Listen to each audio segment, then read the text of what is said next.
Isa pong dating crew ng fast food chain at nursing student sa Pilipinas ang ngayon isa ng certified barbero sa Saskatchewan. Ang layo po ano, pero ang nasabing kababayan nakapagtayo na rin ng sarili niyang barbershop. Narito ang report.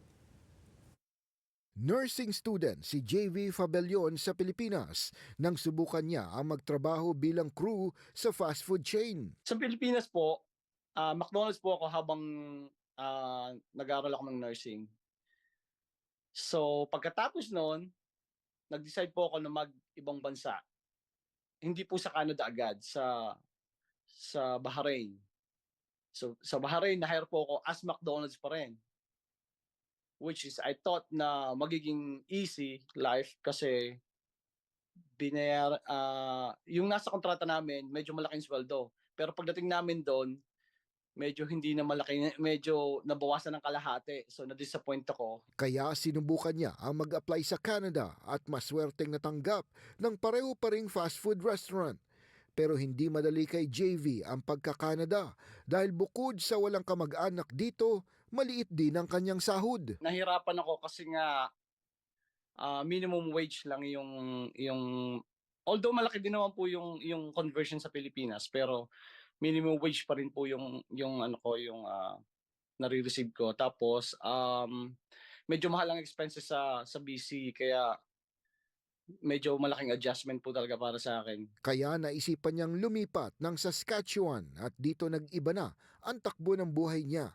Nagsimula siyang magbahay-bahay para maggupit sa halagang $5 kada ulo. Mahirap po kasi nung time na yun hindi pa ako nagda-drive. So ang gamit ko bisikleta. So alam po yan ng tao dito, alam po yan ng tao sa Musjo na pinupuntahan ko sila, naka-bike lang po ako. Tapos dala-dala ko yung attached case ko, punta sa bahay nila para magbigay ng service sa kanila, yung gupitan ko sila. And then ginawa ko po yun siguro mga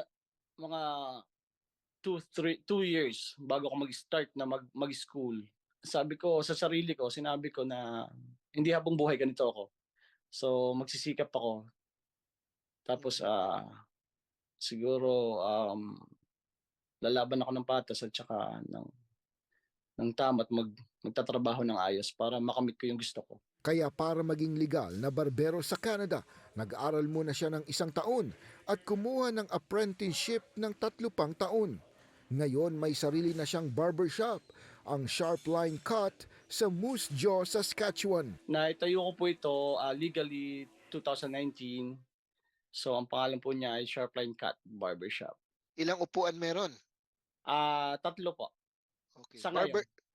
Barbershop lang siya or may iba pang serbisyo? Meron pa rin po. Meron po kaming chemical services. Mag-accept din po kami ng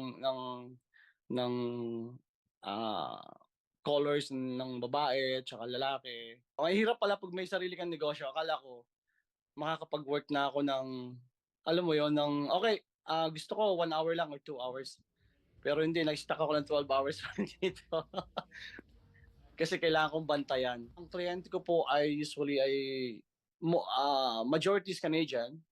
And then sa lugar po kasing to, medyo diverse po talaga eh. Iba-iba po. Hindi lang po, wala po ako masyadong kliyenteng Filipino eh.